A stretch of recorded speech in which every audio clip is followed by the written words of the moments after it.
أعوذ بالله من الشيطان الرجيم بسم الله الرحمن الرحيم الحمد لله رب العالمين والعاقبة للمتقين ولا عدوان إلا على الظالمين والصلاة والسلام على أشرف الأنبياء والمرسلين محمد بن عبد الله وعلى آله وصحبه أجمعين وبعد السلام عليكم ورحمة الله وبركاته. Nous continuons avec notre livre parlant de l'explication du Bidayat al-Mutafaqih de notre cher Ibrahim ibn Fathi ibn Abdel Muqtadir, qui a été présenté par Wahid ibn Abdel Salam Bali, hafidhahullah. Donc, je disais tantôt dans l'introduction, le cheikh a voulu, n'est-ce pas, rappeler, comme je l'ai dit tantôt, de l'importance de l'intention. Ce qu'on a dit dans chaque chose, ce qui détermine les œuvres du croyant, ce sont ses motivations. De la même manière, lorsque vous venez pour œuvrer, ce qu'Allah voit chez vous, quelle est votre motivation? Qu'est-ce qui vous pousse à faire ce que vous êtes en train de faire? La quête de la science de même, c'est un acte de dévotion. En tant qu'acte de dévotion, Allah voit vos intentions. Vous apprenez pourquoi, quels sont les buts et les objectifs de cette quête. Et c'est en fonction, n'est-ce pas, de vos motivations qu'Allah également vous facilite. Lorsque vous n'avez pas les intentions claires par rapport à un acte bien précis, c'est comme ça que vous ne serez pas motivé. Vous allez commencer, vous allez abandonner. Ou soit vous allez pratiquer votre religion, mais sans être vraiment à 100% dedans. C'est pour ça qu'Ibn Qayyim rahimahullah a dit, l'islam n'est pas un chemin qu'on traverse avec les pieds, mais c'est un chemin qu'on traverse avec le cœur. Chacun de nous a son degré de motivation, a son degré d'engagement. Vous allez voir des personnes qui embrassent la religion, en quelques années, ils sont transformés. 1 an, 2 ans, 3 ans, subhanallah, tu ne le reconnais pas. Pourquoi? Parce qu'il n'est pas entré à la surface, mais il a plongé, il est allé au fond. Pourquoi son problème? Sa motivation, c'est qui le galvanise à aller là-bas.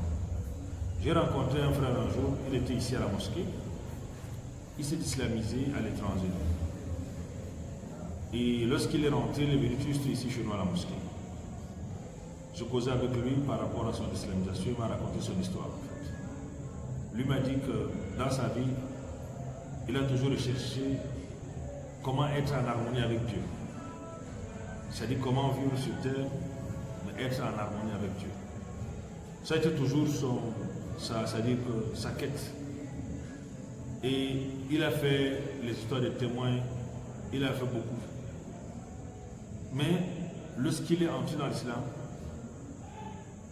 et qu'il a commencé à pratiquer, il s'est retrouvé vraiment en harmonie avec lui-même, en harmonie avec le Créateur. Parce que ça lui permet, n'est-ce pas, de mieux connaître le Créateur. Et donc c'est pour ça qu'en fait, son objectif, il a pris le nom d'Abdullah, le serviteur d'Allah. Pourquoi? Parce qu'il m'a dit que sa véritable quête, c'est être en harmonie avec Dieu, vivre selon la volonté de Dieu. Et pour cela, donc, il a pris l'engagement qu'il doit chercher la science, pour mieux connaître ce Dieu-là. Donc vous voyez un peu sa motivation.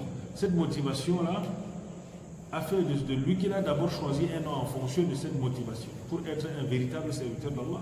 Et en même temps, cette motivation, va l'aider, va l'ouvrir les portes par la volonté d'Allah à aller chercher à connaître ce Dieu. Donc voilà un peu ce qui le galvanise. Et vous savez, c'est ça en fait. L'homme, c'est son intention.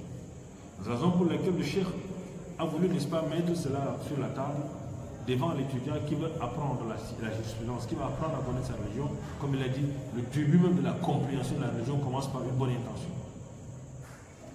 Il a donc dit, comme je l'ai rappelé la dernière fois, on a cité jusqu'à 9, on était, je pense, qu'au 12e point. Il a dit déjà que le serviteur, l'étudiant, la science que tu apprends, ton objectif c'est d'adorer Allah avec science. Tu ne veux pas adorer Allah avec quoi? Avec l'ignorance. Et c'est cette ignorance, la Jama'a, qui éloigne beaucoup. Lorsque tu adores Allah sans science, c'est très difficile que l'islam la ressort en toi. C'est très difficile qu'on te voit engagé, motivé, galvanisé. Vous allez voir aujourd'hui que vous avez les bras qui sont comment? Carrément baissés. Vous sentez que vos membres sont relâchés. À cause de quoi? Votre motivation. Et le démon prend le dessus en fonction de vos motivations. Lorsque vous êtes galvanisé, la flamme qui émane de vous est très puissante. Ça fait que, subhanallah, vous vous levez la nuit, vous priez, vous lisez le Coran, vous avez un programme spirituel bien calé. Ça ne vous détourne pas, n'est-ce pas, de l'essentiel. C'est pour ça qu'il a dit que la quête de la science doit être également visée, n'est-ce pas, dans ce but-là, c'est d'adorer Allah sans ambiguïté. Parce qu'il y a beaucoup d'entre nous aujourd'hui, ils adorent Allah, mais il y a beaucoup de choses qu'ils ne connaissent pas. Il y a des choses qu'ils font, mais ils font seulement parce qu'ils ont vu les gens faire. Ce n'est pas ça le bon musulman. Celui-là qui veut prospérer dans sa religion doit chercher à connaître, doit chercher, n'est-ce pas, à apprendre, à adorer Allah. Chaque mouvement qu'il fait, il sait le pourquoi il le fait. Donc c'est pour ça qu'il a dit que cette quête de science-là, parmi tant d'autres intentions, doivent avoir, n'est-ce pas, cela comme intention. On est au 12e point. Il a dit أَيَجْعَلَ اللَّهُ طَلَبَ الْعِلْمِ سَبَبًا فِي دُخُولِ الْجَنَّةِ. Celui-là, n'est-ce pas, qui cherche la science, devrait faire, n'est-ce pas, de cette quête-là un moyen par lequel il doit avoir accès au paradis. Un moyen par lequel, Inch'Allah Ta'ala, il cherche la science, parce que le prophète sallallahu alayhi wa sallam a dit ce que je vais lire maintenant. فقد قال النبي صلى الله عليه وسلم من سلك طريقا يلتمس فيه علما سهل الله له به طريقا إلى الجنة. Celui-là, n'est-ce pas, qui sort pour chercher la science. Quelle science? La science qui va lui permettre de connaître Allah, son Créateur. Parce qu'il ne veut pas rester là, dire Allahu Akbar. Il est devant Allah, mais il ignore beaucoup de sa religion. Il ignore, n'est-ce pas, exactement même sa prière. Imaginez-vous que quelqu'un qui prie depuis 5 ans, 10 ans, il ne connaît pas véritablement les piliers de la prière. Il ne connaît pas les obligations de la prière. Il ne connaît pas les sunnahs de la prière. Comment est-ce que vous pensez que cette prière aura un impact sur lui? C'est pour ça que vous allez voir des gens, il est musulman depuis des années, mais il a gardé les réflexes d'avant l'islam. Pourquoi? Parce qu'il n'a pas cherché à connaître exactement ce qu'il a, c'est que ça dit que sa religion. La prière, Allah nous a dit Inna salata tanha anil fahsha. La prière est une barrière contre les quoi? Les actes blâmables. Pour que ce soit un acte blâmable, pour que pardon, ça soit une barrière contre les actes blâmables, il faut que tu accomplisses ta prière comme le prophète a prié. Le prophète sallallahu alayhi wa sallam a reçu la prière comme ça pèse aux cieux. Et par la suite, il est descendu, il a accompli, il a fait les ablutions, il a prié devant nous. Il a dit Sallu kama ra'aytumuni usalli. Priez comme vous m'avez vu prier. Donc pour que ta prière ait un impact sur toi, il faudrait que tu pries comme le prophète a prié. Mais maintenant, toi, ta manière de prier, c'est qui est-ce que tu copies? Tu n'as jamais eu la peine de prendre, n'est-ce pas, le petit livre de Sifat al-Salat al-Nabi, aller t'asseoir pour connaître au moins ta prière, comment le prophète a prié pour pouvoir prier. C'est la raison pour laquelle, les gens seront dans des situations qu'Allah nous en préserve. Ils vont courir pour dire Rasulallah, voici mon messager Muhammad sallallahu alayhi wa sallam. Mais les malaïkas vont les bloquer. Et le prophète sallallahu alayhi wa sallam a dit Ummati, ma communauté, parce qu'ils auront les traces des ambitions. Mais les malaïkas vont dire Ya Rasulallah, au messager d'Allah, ceux-ci n'ont pas suivi ce que tu as laissé. Et il a été musulman comme ça, en l'air comme ça. Il n'a pas cherché à connaître qui est Muhammad. Il n'a pas cherché à connaître même la prière de Muhammad sallallahu alayhi wa sallam. Il n'a pas cherché à connaître. Comment va-t-il être avec Muhammad sallallahu alayhi wa sallam? Donc c'est la raison pour laquelle le cheikh a dit il faudrait que lorsque tu sortes pour chercher la science, que tu saches que bitawfiq Allah ta'ala, si tes intentions sont bonnes, c'est dans le but de connaître Allah Azzawajal, bitawfiq Allah ta'ala, Allah va te frayer un chemin qui va t'amener où? Au paradis. C'est pour ça qu'il a dit Man salaka tariqan yaltamisu fihi ilma. Quelle science? Il sort pour aller chercher la science pour connaître Allah. Sahhalallahu lahu bihi tariqan ila al-jannah. Ça fait partie, n'est-ce pas, des 12e points qu'il a rappelé dans les intentions, n'est-ce pas, de l'étudiant. Le 13e point, il dit أن تأخذ شيئا من ميراث النبي صلى الله عليه وسلم فقد قال صلى الله عليه وسلم إن العلماء ورثة الأنبياء وإن الأنبياء لم يورثوا دينارا ولا درهما إنما ورثوا العلم فمن أخذه أخذ بحظ وافر. Il dit également, la quête de cette science-là, tu dois te faire aussi l'intention d'avoir une partie de l'héritage de Muhammad sallallahu alayhi wa sallam. Vous savez que le prophète nous a laissé un héritage. Mais il y a beaucoup qui n'ont pas pris une partie de cet héritage. Pourquoi en fait? Le prophète sallallahu alayhi wa sallam a dit les ulama sont les héritiers des prophètes. Bima'ana ceux-là qui cherchent la science. Ils sont les héritiers du prophète sallallahu alayhi wa sallam. Et les prophètes, n'est-ce pas? Les prophètes n'ont pas laissé quoi? Après eux, ils n'ont pas laissé ni des dinars, ni des dirhams, ils n'ont pas laissé l'argent. Mais ils ont laissé quoi? La science.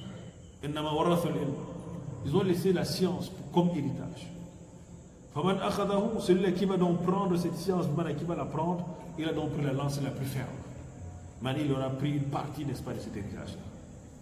C'est pour dire qu'en fait, le talib al-ilm, l'étudiant qui cherche cette science-là, avec nos 3 tomes qu'on va étudier, Inch'Allah, c'est 3 tomes ce livre-là. Ça, c'est le premier tome. Vous allez toucher les grands chapitres, donc vraiment l'essentiel qui concerne votre religion, du début, du A à Z, comme on dit, vous allez toucher le Tawfiq Ta'ala en étudiant, n'est-ce pas, ces 3 tomes-là. Donc c'est la raison pour laquelle, en étudiant dans ce livre ou en cherchant la science, tu prends aussi une partie de l'héritage du prophète Mohammed sallallahu alayhi wa sallam. Tu entres parmi les gens qu'on appelle également quoi? Les ulama, qui sont, n'est-ce pas, les savants.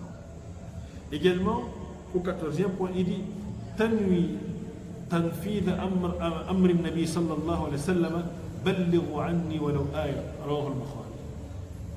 En recherchant la science, également, tu intentionnes de mettre en pratique l'ordre du prophète Mohammed sallallahu alayhi wa sallam.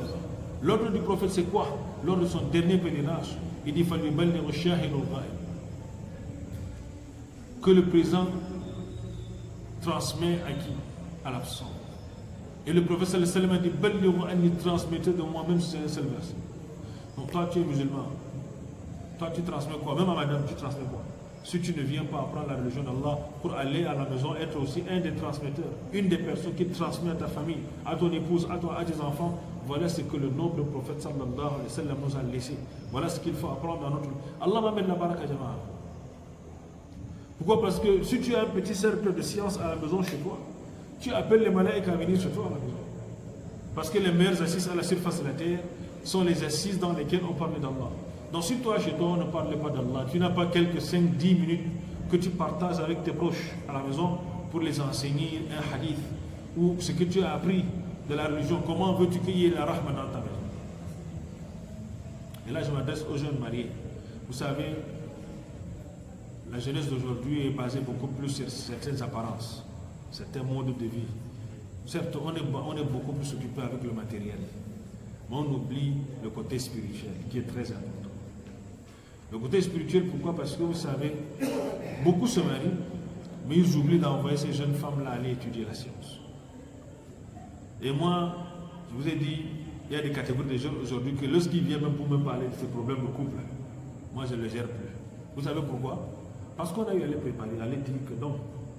Lorsque vous vous mariez, c'est bien beau, vous êtes dans les lunes de miel, etc. C'est bien beau, le mois de miel. Mais attention, le mois des oignons peut facilement arriver si vous ne vous préparez pas. Parce que c'est tellement bon, on oublie que non. L'éducation de cette dernière-là, comme lorsqu'on vous donne la femme, son éducation spirituelle continue chez vous à la maison. Ça, c'est la amana que le père qui a fait son effort jusqu'à ce que sa fille atteigne l'âge, n'est-ce pas, de se marier, il t'a retransmis ça. Lui, il sera avec le prophète sallallahu alayhi wa sallam parce qu'il aura accompli sa mission. Maintenant, c'est toi le problème. Tu récupères donc cela, il t'envoie la balle, tu récupères. C'est à toi maintenant de veiller à la continuité, n'est-ce pas, de son éducation spirituelle chez moi à la maison. Donc c'est pour ça que moi, il y a des dossiers que non, lorsqu'il commence, il dit qu'il m'a vraiment, j'ai un problème, je dis que c'est quoi? Que je sais que c'est un jeune marié, oui. Tu as la première question que tu as envoyé ta femme à aller étudier. Il n'y a pas, tu n'as pas envoyé. Tu n'as pas pris la peine toi-même de l'enseigner. Tu penses que tu vas avoir quoi à la maison? Si on ne prêche pas ta femme avec la parole d'Allah, vous pensez que c'est quoi qui la prêche? C'est le shaitan qui prêche à la maison. Si la parole d'Allah n'est pas prêchée chez vous à la maison, c'est le démon qui prêche chez vous à la maison. Donc ne soyez pas surpris que vous ayez, n'est-ce pas, des situations. Vous voyez bien. Donc c'est la raison pour laquelle, lorsque vous êtes marié, vous vous mariez, tracez les bons jalons dès le départ. La science d'abord. La parole d'Allah doit être, n'est-ce pas, la base de votre couple, parce que le jour de la célébration du mariage, l'imam a rappelé ça. Ya alladhina amanu taqullaha haqqa tuqatihi wa la tamutunna illa wa antum muslimun. Il a rappelé ça d'abord la base de votre couple doit être d'abord, tu dois prendre une femme par crainte d'Allah, tu dois la tenir par crainte d'Allah, tu dois craindre Allah en elle pour le pouvoir de donner son droit. Sinon tu vas la récupérer, tu vas bafouer ses droits parce que tu n'as même pas cherché à connaître. Moi, je connais des jeunes qui sont venus avant leur mariage, sont venus dire j'ai envie de connaître, n'est-ce pas, mes devoirs et mes droits. Il faudrait que vous un peu bien. Donc, faisons très attention par rapport à ça. Donc, lorsque vous le faites, vous transmettez dans ce que vous apprenez dans la mosquée, ce que vous apprenez dans les livres ou autres. Ayez un livre même pour la maison. Ayez un programme comme ça à la maison, que peut-être à Subhi ou bien le soir chez vous, par week-end, même si c'est une fois par semaine, vous avez quand même un livre de hadith que vous lisez à la maison avec madame et les enfants, pour leur donner les bases, n'est-ce pas, à la maison. Et même les askars, matin et soir, vous les enseignez à la maison. Ça fait partie des choses qu'il faudrait, n'est-ce pas, passer. C'est notre devoir en tant que parents. Et là, vous faites également le ballighu anni walaw aya, le commençant d'abord au chez vous. Le 15e point, il dit تنوي الحصول على أجر الخطوات إلى المسجد الذي يلقى فيه الدرس لما ثبت في صحيحين أن النبي صلى الله عليه وسلم قال من غدا إلى المسجد أو راح أعد الله له في الجنة نزلا كلما غدا أو راح. Également, tu as intention derrière la quête de cette science-là, n'est-ce pas, à obtenir les récompenses des pas. Vous savez, le prophète sallallahu alayhi wa sallam a dit, il y a des gens qui obtiennent les récompenses des pas qu'ils font avant d'aller ou vers la mosquée où on va donner le cours, comme notre mosquée. Donc les gens qui sont quittés de chez eux, ou de leur quartier, ou de leur lieu de service, ils sont venus. Les pas qu'ils ont fait pour venir ici, Allah les accorde, n'est-ce pas, les récompenses pour cela. Le prophète sallallahu alayhi wa sallam a dit, celui-là qui quitte le matin, n'est-ce pas, qui va pour apprendre la science, ou bien celui-là qui marque les pas pour aller apprendre la science, il va vers la maison d'Allah Azawajal. Allah Azawajal lui écrit pour chaque pas qu'il fait les récompenses et qui vont le conduire au paradis. Qu'Allah le mette parmi ceux-là. Allah lui réserve une maison au paradis pour les pas qu'il a accomplis, pour aller quoi? Écouter la parole d'Allah, pour aller vers la maison d'Allah Azawajal. Et vous savez, il y a beaucoup de hasanat que le fils d'Adam obtient lorsqu'il fait les pas. Il marque les pas pour aller quoi? Pour aller apprendre, n'est-ce pas, la science. Au 16e point, أن تتعلم هذا العلم لتعلمه الناس فيثني الله عليك في الملأ الأعلى وتستغفر لك الملائكة فقد روى الترمذي وقال حسن صحيح عن أبي أمامة رضي الله عنه قال ذكر لرسول الله صلى الله عليه وسلم رجلان أحدهما عابد والآخر عالم فقال صلى الله عليه وسلم فضل العالم على العابد كفضل ماذا؟ كفضل على أدناكم كفضل على أدناكم. Il est également l'intention que l'étudiant doit donc dépenser dans la quête de la science, dans la lecture de ce livre que nous sommes en train de faire, c'est avoir l'intention d'apprendre cela pour transmettre aux autres. Vous voyez bien. La première école ou bien la première personne qu'on devrait transmettre, c'est que nous apprenons, c'est où déjà?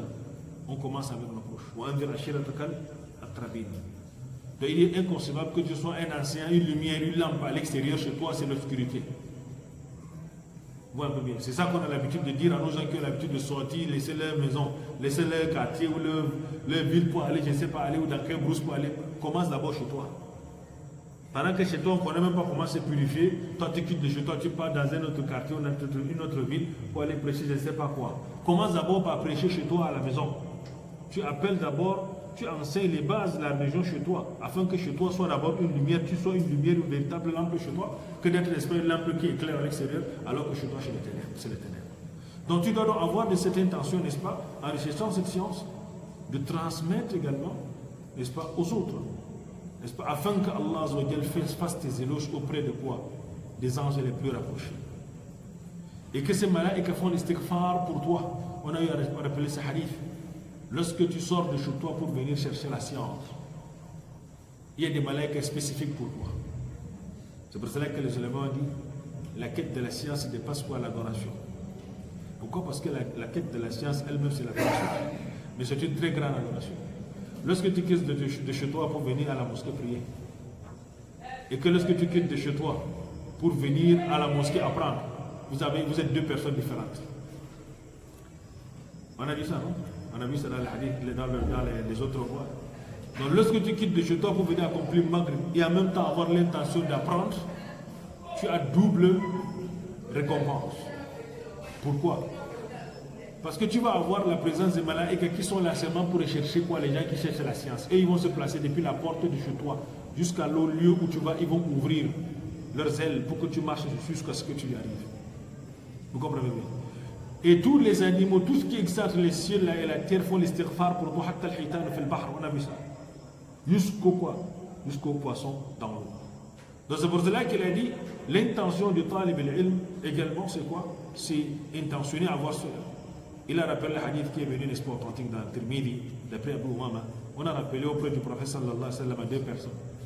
L'un d'eux était un adorateur, l'autre était un savant.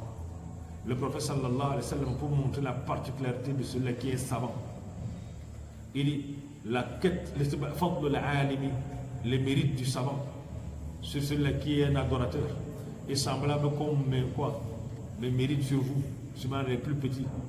C'est-à-dire que le prophète sallallahu alayhi wa sallam, lorsque tu veux parler de sa particularité, dans l'autre loi, il dit c'est comme quoi, le fadl al-qamar ala sa'ir al-kawakib. C'est comme les mérites de quoi? Lorsque tu vois l'importance de la lune, lorsque tu vois la place de la lune par rapport aux autres étoiles, lorsque la lune sort, est-ce qu'on voit les étoiles encore? Lorsque la lune brille, est-ce qu'on voit les étoiles? Les étoiles disparaissent carrément. Pour dire qu'en fait, celui qui est savant, qui connaît, qui met en pratique, qui enseigne, lui il a une autre particularité par rapport à l'adorateur savant. Pourquoi? Parce qu'il est en train de faire l'une des meilleures adorations, il transmet ce qui est quoi? Il fait l'héritage, n'est-ce pas? L'héritage, n'est-ce pas, des prophètes.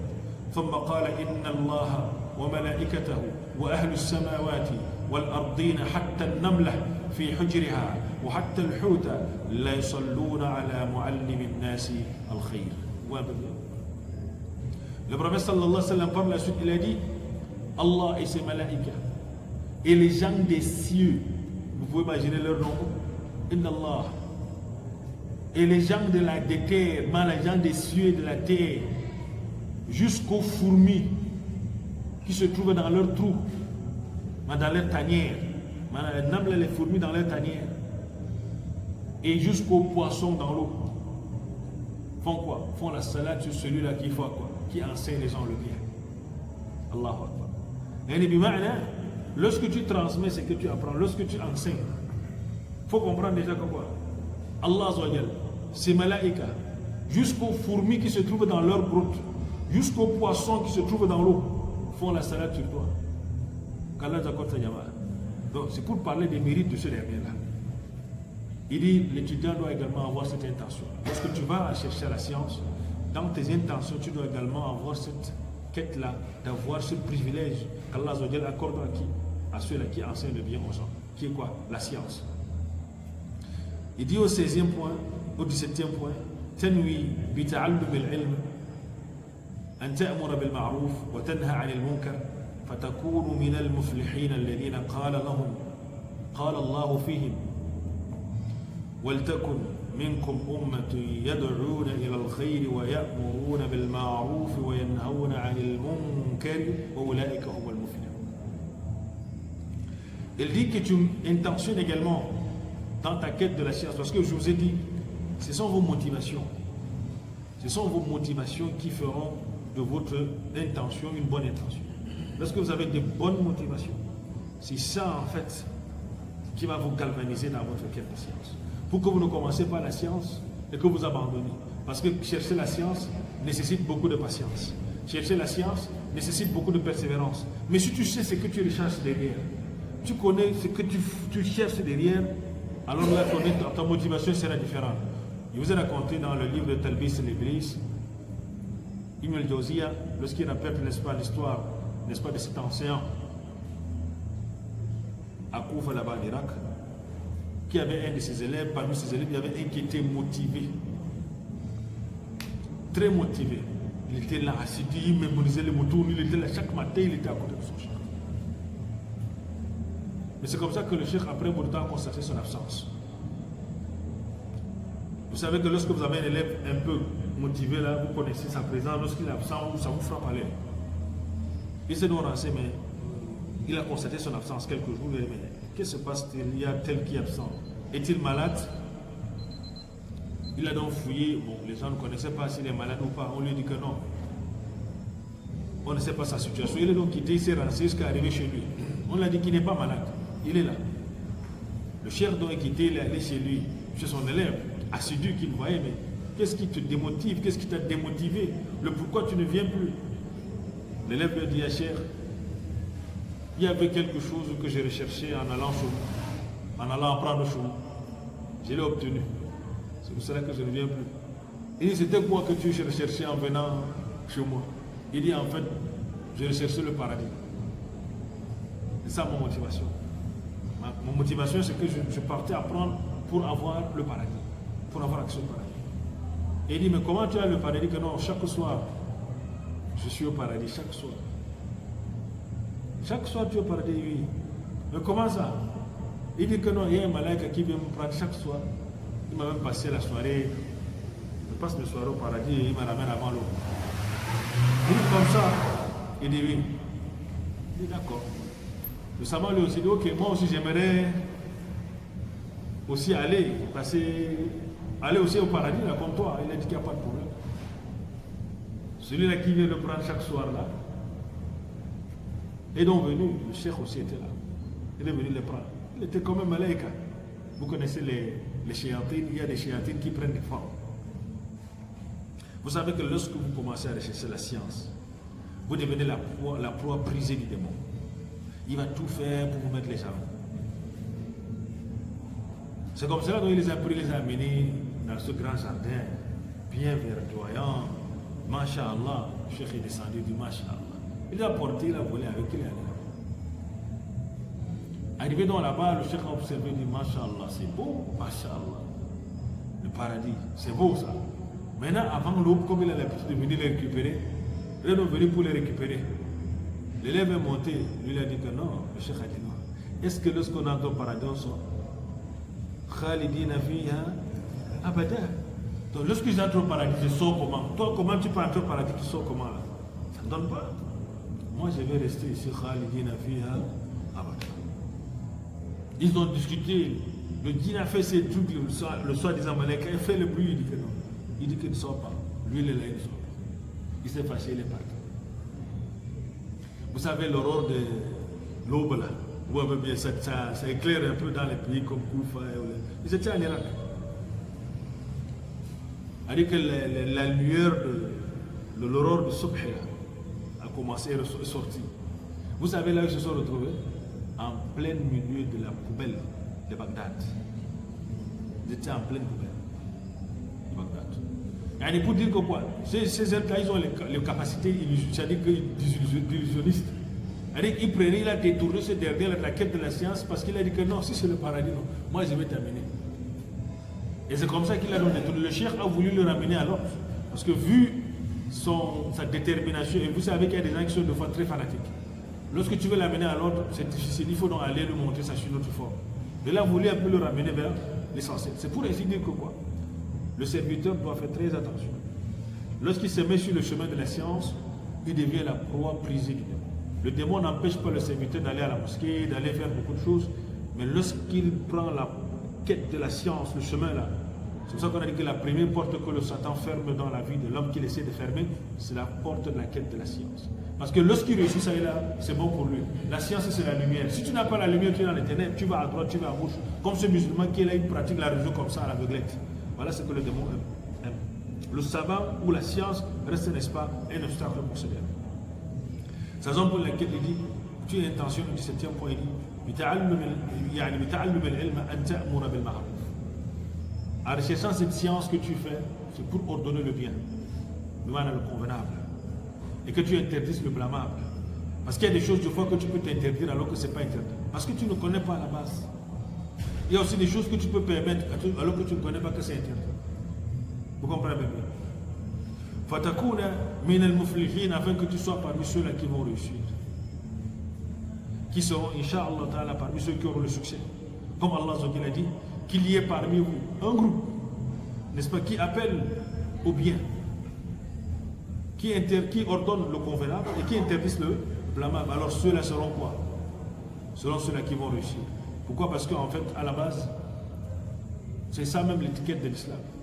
Al-amru bil ma'ruf, wal-nahy anil munkar, al-iman billah, wal-nahy al-amru bil ma'ruf, wal-nahy anil munkar. La foi en Allah, l'ordonnance du convenable et l'interdiction du blâmable, comme Allah nous a décrit avec cette étiquette. Kuntum khayra ummatin ukhrijat lin-nas ta'muruna bil ma'ruf wa tanhauna 'anil munkar wa tu'minuna billah. Voyez? Donc pour cela, il faut apprendre, pour connaître ce qui est bon, ce qui n'est pas bon, ce qui est permis, ce qui n'est pas permis. Parce que dans l'ignorance, c'est très difficile de savoir même ce qui est permis, n'est-ce pas, sur le plan religieux. Idée au 18e point, Raja'un an yahdi Allahu bika rajulan بهذا الخير المذكور في قول النبي صلى الله عليه وسلم لأن يهدي الله بك رجلا واحدا خير لك من حمر النعم. Également, espérer par la quête de cette science qu'Allah puisse guider par toi un homme, n'est-ce pas, pour avoir les grâces que le prophète sallallahu alayhi wa sallam a dit que lorsque Allah guide une personne par toi, c'est-à-dire guider une personne, lorsque Allah guide une personne par toi, par ton enseignement, par ta connaissance, tu es allé, tu as prêché une personne, la personne a embrassé l'islam. C'est mieux que quoi? C'est mieux que les chameaux comment? Les chameaux rouges là, c'est une expression pour désigner les choses les plus chères. C'est pour parler en fait, pour dire en quelque chose que c'est meilleur que les chameaux de Mala. Yani, Humr al-Ni'am, et sont les catégories des chameaux chez les Arabes qui ont une valeur inestimable. Vous voyez bien, quelque chose d'une valeur inestimable pour dire qu'en fait, si Allah guide une personne par toi à l'islam, ça peut facilement te conduire quoi? À l'agrément auprès d'Allah qui est quoi? Le paradis. Pourquoi? Parce que ça reste une des sadaqatul jariya. Imagine-toi que par ta science, tu as eu à guider une personne qui devient savante, qui prêche le monde. Tu imagines les sadaqatul jariya là-bas que tu as. Tu l'as guidé par la volonté d'Allah. Et il est devenu quelqu'un, subhanallah, qui fait le bien. Imagine-toi les khayrat que tu as, les sadaqat. Parce qu'une bonne science que tu transmets à une personne qui met en pratique, c'est comme quoi? Ad-dallu ala al-khayri ka fa'ili. Donc si tu enseignes une bonne dhikr ou un bon hadith, ça fait partie des ilms yuntafa'u bihi. Donc si tu n'es même pas là, les gens utilisent cette science, tu as les récompenses par tête des personnes. C'est pour cela qu'on vous a dit qu'il y a des savants qui sont décédés depuis des siècles, mais ils ont les récompenses plus que certains vivants à la surface de la terre. Le prophète sallallahu alayhi wa sallam a dit إِذَا مَاتَ بَنِي آدَمَ انْقَطَعَ عَمَلُهُ وَفِي رِوَايَةٍ إِذَا مَاتَ الْإِنسَانُ انْقَطَعَ عَمَلُهُ إِلَّا مِنْ ثَلَاثٍ. Lorsque le fils d'Adam décède, toutes ses œuvres s'arrêtent sauf toi. Sadaqatin jariya, une aumône courante qu'il a mis, une mosquée, un puits, un forage, bref, une sadaqa, quelque chose qui est utile même après sa mort. Une science que les gens en profitent. Regardez les grands ulama, comme Imam Abu Hanifa, Malik, Shafi'i, Ahmed Hanbal, les grands imams Ibn Taymiyyah, Ibn al-Qayyim, tous ceux-là, ils sont déjà décédés. Mais ils vivent à travers nous par quoi? Par leur science. Leur nom à chaque fois, on rappelle, on dit Rahimahullah. Rahimahullah. On fait toujours la salade sur eux. Taïb, qu'Allah facile la compréhension. Au 19e point, il dit Tanwi bi ta'allum al-ilm an yarfa'aka Allah darajat. La quête de cette science également, tu dois avoir cette intention derrière la quête de la science, n'est-ce pas? Qu'Allah, afin qu'Allah, tu cherches cette science afin qu'Allah augmente ton degré. Tout ça, ce sont des motivations. Si tu as une motivation derrière la quête de ta science que tu fais, Allah va t'aider à aller. Si ces motivations-là sont bonnes, comme ce qu'on a en train de citer maintenant, quelqu'un peut dire que non, ya Allah, je vais avoir le paradis. Mais pour avoir le paradis, il faut connaître Allah pour mieux l'avenir. En l'adorant de la meilleure façon, tu vas avoir le paradis. Comme ce dernier, ça va te galvaniser à aller parce que tu cherches quelque chose. Mais lorsque tu n'as pas de motivation, c'est très difficile. De la même manière avec l'islam. Tu es là, tu es musulman, tu n'as pas de motivation, tu n'as pas de projet spirituel. Tu ne vas pas bouger. Tu vas te concentrer à quoi? À rechercher dunya. À chercher l'argent pour avoir le terrain. Parce que tes projets, c'est avoir quoi? Le projet terrestre. Ce n'est pas des projets interdits. Mais les meilleurs projets qui doivent d'abord être prioritaires, c'est d'abord les projets spirituels. Mais c'est ça que nous, on a ramené en arrière, on a dévancé ce qui est quoi? Ce qui est temporel, ce qu'on va laisser à tout le monde. On a oublié les projets spirituels. Pourquoi la première fois, beaucoup d'entre nous prennent la peine de se former, étudier jusqu'à avoir les gros diplômes dans le domaine de dunya, mais dans le domaine de l'akhira, dans le domaine de leur religion, ils ne prennent même pas un petit séminaire ou une petite formation pour aller aussi sortir même peut-être un certifié dans ceci ou bien un ingénieur dans ceci. On prend 1 an, 2 ans, même étant un fonctionnaire, étant même dans la fonction publique ou bien dans une entreprise, il y a beaucoup d'entre nous qui continuent les études. Jusqu'à ce qu'ils soutiennent. Vrai ou faux, Diama? Tu les poses la question, pourquoi aussi vous ne prenez pas la peine d'aller vous inscrire dans un institut pour aussi étudier? Alhamdulillah, il y a certains qui le font. Ils sont des cadres d'entreprise, mais ils ont eu les diplômes, les CP arabes, les BPC arabes. Il y a beaucoup qui sont en train de composer, ils sont en train d'étudier. Ils n'ont pas oublié ce parce qu'ils veulent aussi avoir ce palmarès-là. Voyez, qu'Allah facilite. C'est la raison pour laquelle le serviteur doit également rechercher derrière la quête de la science, n'est-ce pas, l'augmentation de degré auprès d'Allah. Allah a dit Allah élèvera parmi nous en degré quoi? Qui sont ces gens-là qui va élever en degré? Ceux-là qui ont plu parmi vous et ceux-là qui ont été, n'est-ce pas, qui ont reçu, n'est-ce pas, la science. Allah met parmi ceux-là. Il dit تنوي أن تتزود من العلم لتزداد خشية لله تعالى. تزداد خشية لله تعالى. Il dit également qu'une intention derrière, n'est-ce pas, la quête de la science, n'est-ce pas, l'augmentation de la crainte d'Allah. Parce que vous savez, sans connaissance, c'est très difficile de craindre Allah. Vous savez, il y a des choses que nous craignons plus que le Créateur parce qu'on connaît mieux ces choses-là. Il y a des choses que lorsqu'on dit ici, les gens vont fuir. Parce qu'on les a dit beaucoup de choses sur ces choses-là. Ils ont plus peur de cela que du Créateur. Regardez ici sur terre, on vous a dit ici dans nos cours précédents, dans nos cours qu'on a eu à dire ici. Le jour qu'on va avoir plus peur d'Allah que la pauvreté, on va réussir. Vous comprenez ce que je suis en train de dire? La peur de la pauvreté que nous avons aujourd'hui sur terre dépasse la crainte d'Allah. Pourquoi je le dis? Qu'est-ce qui explique le fait qu'on voit aujourd'hui les gens pactiser avec les démons? Les gens aller tremper leurs mains dans ce qui est ça. Les gens, subhanallah, dans la quête de la substance, sont prêts à tout. C'est parce que les gens veulent conserver un niveau de vie. Ils n'ont pas peur d'Allah que ce qu'ils sont en train de faire. Vous comprenez bien? Lorsqu'on les parle de versets d'Allah, ça entre là, ça les touche un instant et puis yallah. Lorsqu'ils sont, ils continuent son projet. Or, pour pouvoir avoir la crainte d'Allah, il faut avoir quoi? Il faut connaître Allah. C'est pour ça qu'Allah a dit إِنَّمَا يَخْشَى اللَّهَ مِنْ عِبَادِهِ الْعُلَمَاء. En réalité, ceux-là qui craignent Allah, parce qu'on a dit Al-Khashya, ça dépasse, c'est différent avec Al-Khawf. On peut avoir peur d'une chose sans la connaître. Vrai ou faux? Lorsqu'on parle des esprits, des djinns, les gens ont peur des chéatines. Est-ce qu'on les a déjà vus? Est-ce qu'on les connaît assez? Vous comprenez bien?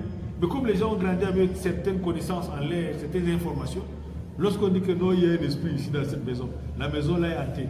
La maison là va rester des années comme ça. Sauf quelqu'un qui connaît, qui a venu l'occuper. Je vous dis ça pourquoi? Parce qu'il y a une expérience qu'on a vécue. Il y a dans une zone un peu à l'ouest, là, il y a dans certains villages, vous savez, il y a des maisons de certains anciens riches. Ils ont abandonné ça. Lorsqu'ils descendent, on dit qu'il était dans les pratiques des femmes là et autres. Donc ça fait qu'il est mort, mais il a laissé ses esprits là-bas. La famille même ne s'approche même pas. Même dans l'héritage, on ne prononce même pas ça. Parce que c'est des maisons comment? Hantées. Et moi, je connais certains immeubles dans certaines zones comme ça, là, c'est resté comme ça jusqu'à aujourd'hui. Il y a donc une famille qui sont arrivés là-bas, c'est des musulmans. Là, je vous raconte l'histoire qui vécut. Lorsqu'ils sont allés dans le quartier, c'est un quartier, mashallah. Ils ont trouvé une grande maison de 5 chambres, 2 grands salons, avec les douches, avec encore une cour. Il y avait les herbes seulement là. Toutes les autres maisons étaient bien occupées, mais celle-là n'était pas occupée. Ils ont demandé, mais qui habite ici? Qui est le propriétaire de la maison? Les voisins les ont regardés comme ça. Vous voulez habiter ici? Non, ça ne se fait pas. C'est des maisons compliquées.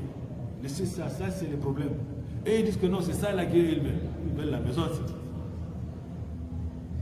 On les a donc orientés vers le bailleur. Lorsque le bailleur a appris qu'ils sont intéressés par la maison, il les a regardés comme ça. Vous voulez habiter dans la maison? C'est l'héritier. C'est l'héritier. Lui-même, il n'a pas compté ça dans son héritage. Il dit, allez occuper, alors si vous voulez, allez. Mais ne venez pas vous plaindre chez moi. Ils ont dit qu'il n'y a pas de problème. Ils ont désherbé, ils ont peur à la maison. Ils sont entrés dans la maison. C'est les musulmans, diamant. Il y a une manière d'entrer dans une maison en islam, non?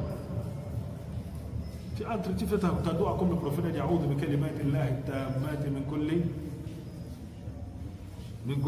A'oudhu bi kalimatillahi tammati min sharri ma khalaq. Lorsque tu entres dans une ville ou bien dans une maison, une nouvelle, fais cette doigt. Et lorsque tu entres, tu fais ton adhan ou bien tu fais tes deux raka'at, tes nawafil, khalas, c'est fini. Tout ce qui habite là-bas, ils savent que non, il y a des habitants. Donc c'est comme ça, ils ont habité la maison, ils ont refait. Ils ne payent rien par mois. Après quelques jours, c'est les maisons qui doivent coûter dans les 100 000, que j'ai depuis les 100 000, je vous dis 5 chambres. Vous comprenez bien? Après le bailleur est venu, bon, vous pouvez même payer combien? Parce qu'il a constaté qu'ils sont restés déjà un bout de temps. Il dit, bon, donnez-moi, vous pouvez me donner d'abord même un 8 000 par mois. Ils ont testé. Ils ont dit qu'il n'y a pas de problème à vous donner. Ils sont restés là-bas des années. Vous comprenez? Le jour qu'ils sont venus pour quitter, le locataire suivant qui est venu, le bailleur a bombardé le prix là-bas. Il a compris que c'est des histoires, vous comprenez bien. Pour eux, ils avaient une conception des choses. Mais pour les croyants, subhanallah, c'est pour ça qu'on vous dit la connaissance. C'est très important dans la vie. Lorsque tu connais, ça va t'aider même là où les autres seront comment? Seront en difficulté. C'est la raison pour laquelle même le créateur des cieux et de la terre, si tu ne le connais pas assez, c'est très difficile que tu le redoutes. C'est la raison pour laquelle Allah a dit, seuls les gens qui commencent me redoutent, me craignent, parce qu'ils craignent Allah, parce qu'il y a la connaissance, ils ont la peur d'Allah mais avec connaissance. Mais si c'est le khaouf, c'est la peur d'Allah sans une connaissance approfondie. Là c'est une connaissance d'Allah et on le craint en le connaissant. C'est la raison pour laquelle les prédécesseurs, lorsqu'ils entendaient le nom d'Allah, leur cœur frémissait. Parce que lorsqu'ils entendent le nom d'Allah, ça avait une certaine importance, ça avait une certaine grandeur, parce qu'ils connaissent Allah. C'est pas comme aujourd'hui, quelqu'un sait qu'il ne va pas faire, mais il jure par le nom d'Allah. Quelqu'un sait qu'il ne va pas faire, il dit Inch'Allah, parce qu'il ne connaît pas la grandeur d'Allah. Qu'Allah nous en préserve. Il dit également, en dernier point pour aujourd'hui, le 21e, il dit تنوي أن تنال مثل أجر من تدعوه إلى طاعة الله وفعل الخيرات. وقد روى مسلم عن أبي هريرة رضي الله عنه قال قال رسول الله صلى الله عليه وسلم من دعا إلى هدى كان له من الأجر مثل أجور من تبعه لا ينقص ذلك من أجورهم شيئا. Il dit, ce que tu dois rechercher également derrière, c'est le point qu'on va développer, Inch'Allah, la prochaine fois, c'est que tu fasses l'intention d'avoir, n'est-ce pas, la récompense, n'est-ce pas, l'équivalent de la récompense de ce que tu appelles à cela. Vous savez, le prophète Idriss, la particularité du prophète Idriss, alayhi salam, c'est qu'à son époque, c'est ça là sa particularité. Ce qu'il appelait les gens, il les orientait dans la religion. Ses récompenses, sa balance en œuvre pesait tellement que les malaïkas parlaient à leur niveau. Pourquoi? Parce qu'il n'y avait pas une personne qui rencontrait sans le prêcher, sans l'orienter, sans l'orienter vers la religion. Il avait dans les hasanat. Il voulait qu'Allah augmente le temps de vie par rapport, n'est-ce pas, à ce qu'il avait déjà pour avoir encore plus. C'est pour ça que lorsque l'ange est venu, il a demandé à l'ange de l'amener au ciel. Pendant ce temps, Allah a donné l'ordre au Malek al-Maut de prendre l'âme d'Idriss au 4e ciel. L'ange l'avait amené au 4e ciel, le laisser. Lorsque le Malek al-Maut est en descendant, il a rencontré Idriss au 4e ciel. Parce qu'il était même étonné que Allah lui demande de prendre l'âme d'Idriss au 4e ciel, alors qu'il sait qu'Idriss est où? Idriss est à la surface de la terre. Comment? Mais comme Allah me veut, il a dit prends son âme au 4e ciel. En descendant au 4e ciel, il a rencontré. Idriss lui dit Wallah, je t'ai recherché même pour que tu me facilite que tu invoques Allah Azzawajal pour de te rechercher afin que j'invoque Allah Azzawajal de m'augmenter encore la longévité, afin que je fasse encore plus de bonnes actions. Le Malik al-Maut lui a dit, tu n'as même pas droit même à un clin d'œil. C'est comme ça que l'ange de la mort a pris son âme au 4e ciel. Allah Azzawajal a dit, وَاذْكُرْ فِي الْكِتَابِ إِدْرِيسَ إِنَّهُ كَانَ صِدِّيقًا نَبِيًّا وَرَفَعْنَاهُ مَكَانًا عَلِيًّا. Et le 4e ciel, c'est là où le prophète l'a rencontré pendant l'Isra ou le Mi'raj. Il l'a rencontré au 4e ciel. Donc c'est pourquoi, parce que lui, derrière chaque fils d'Adam à la surface de la terre, à son époque, il avait les hasanat qu'il gagnait. Pourquoi? Parce qu'il orientait, il appelait les gens vers le khayr. Et chaque personne que tu appelles vers un khayr, vers un bien, Allah t'accorde les récompenses de ce que celui-là fait sans que ça ne diminue pour autant ses récompenses. On va développer ce point-là avec près de 4 points que le Cheikh a amené pour sortir de cette introduction avant d'entrer dans le livre de Bidayatil Mutafaqih, proprement dit par la volonté d'Allah. Voilà un peu ce qu'on peut dire pour aujourd'hui. Inch'Allah ta'ala, la semaine prochaine, on pourra, bid'Allah ta'ala, commencer le livre par la volonté d'Allah. S'il y a une question, je pense vraiment il n'y a pas souvent des questions dans les introductions. S'il y a une question pour répondre, non. Voilà tout ça. Parler de motivation, chercher la science. Non. Souvent, cette motivation-là est au pic et souvent ça descend. Quand le problème vient, ce n'est que normal. Non, c'est normal puisque même les savants, qu'est-ce qu'ils disent aux étudiants? Lorsque vous êtes à l'université, ils disent renouvelez vos intentions parce que tu peux avoir l'intention, mais le démon ou les réalités même de la vie peuvent venir secouer. C'est ça que le serviteur, chaque fois, il renouvelle. Il renouvelle pour qu'il soit, n'est-ce pas, qu'il n'oublie pas, n'est-ce pas, sa motivation. C'est naturel, le fils d'Adam, sa motivation est grimpante et elle descend. C'est comme la foi. La foi, elle est en dehors de ci. Elle monte, elle grimpe. Mais tant que tu es entouré, n'est-ce pas, des bonnes personnes, et que tu te rappelles des objectifs pour lesquels tu t'es fixé, ça te ramène, n'est-ce pas, à l'ordre. C'est naturel chez le fils d'Adam. Il y a des moments qu'il a une forte volonté, il y a des moments qu'il baisse. Et même dans la pratique, il y a des moments qui marchent à Allah. Et pour pouvoir résoudre le problème, c'est quoi? C'est être dans un bon environnement, avoir une bonne compagnie. C'est ça qu'Allah nous a dit, pour vous les croyants, créer Allah et rechercher la compagnie des vérités. C'est contagieux. Si tu es dans un environnement où les gens fournissent des efforts, toi-même tu vas te surpasser. Mais si tu es dans un environnement où les gens baissent, où tu as une compagnie qui n'est pas galvanisée, c'est très difficile. Allahu A'lam. Allah facilite la compréhension. Nasallallahu jalana min alladhina yastami'una al-qawla fattabi'una ahsana. Wallahu a'la wa a'lam. Subhanakallahumma wa bihamdika ashhadu an la ilaha illa anta astaghfiruka wa atubu ilayk. Assalamu alaykum wa rahmatullahi.